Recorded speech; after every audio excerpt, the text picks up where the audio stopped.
Folks, it's not abolish ICE. It's prosecute ICE for their crimes against humanity. And it's okay if you've been saying abolish ICE this whole time, but the fact of the matter is we want justice. And we're not going to get justice if we just dismantle the agency and allow all these assholes to walk off onto the streets and commit their crimes as private citizens. And once again, this demand might sound radical, just like abolish ICE sounded radical at first, but then you just remember that we are just following the laws that already exist that they broke. We don't have to invent new laws or new reasons why they need to face prosecution. There were already reasons that they were fully aware of when they signed up to commit these crimes, and then they went and committed the crimes hoping that nothing would happen.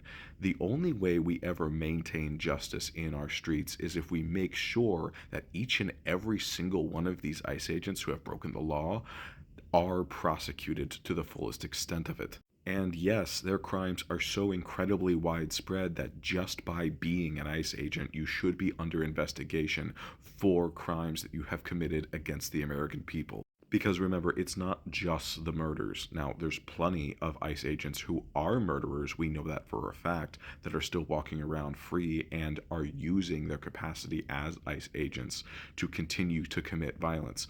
Yes, that is incredibly important, and that is something that we should address probably maybe first. But let's not forget all the people who are victims of excessive force from ICE agents. There are hundreds, if not thousands, of people who have been directly assaulted by these motherfuckers. And that's just the normal physical assaults from these assholes. That's not even talking about the assaults of sexual nature that we have direct proof of. But let's also include all of the unjust, warrantless arrests. Let's remember the fact that they are snatching anyone and everyone off the streets and detaining them and even deporting them. Yes, no one deserves to be kidnapped and deported to another country, but let's remember explicitly, if you do that to citizens, that is illegal.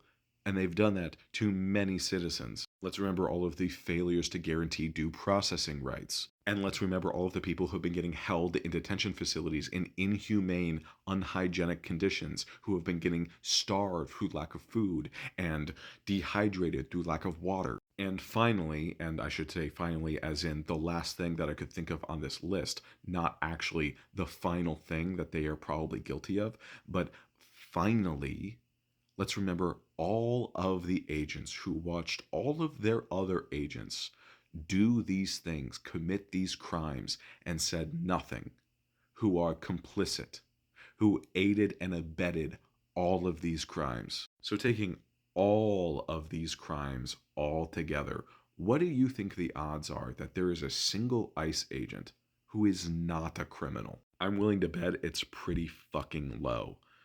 If there is anyone at all who is currently a part of ICE who should escape prosecution, it would have to be people who are actively leaking and informing on their other ICE agents. People who were actively realizing, hey, in the moment, this is wrong, and did everything they could to make sure that those crimes saw the light of day. But considering the fact that this is an agency almost exclusively composed of people who signed up because they liked the idea of being a part of law enforcement, but didn't want oversight, didn't want to take a whole bunch of time training, and finally, specifically, wanted to make sure that they were going after people who were not white, I think the odds are very low that there are basically anyone in ICE who is like that. So, yes, abolish ICE, but that's not the call anymore because we can't just abolish a gang and then allow all the members to walk back out onto the streets as if nothing happened. You have to prosecute people for the crimes that they commit, or they will continue to commit them. If your elected leaders, no matter what party they're on, are not promising to do that, it's because they support what ICE does. They are fascist. They support violently attacking civilians in the United States. And if they support all of those things, you better not fucking support them.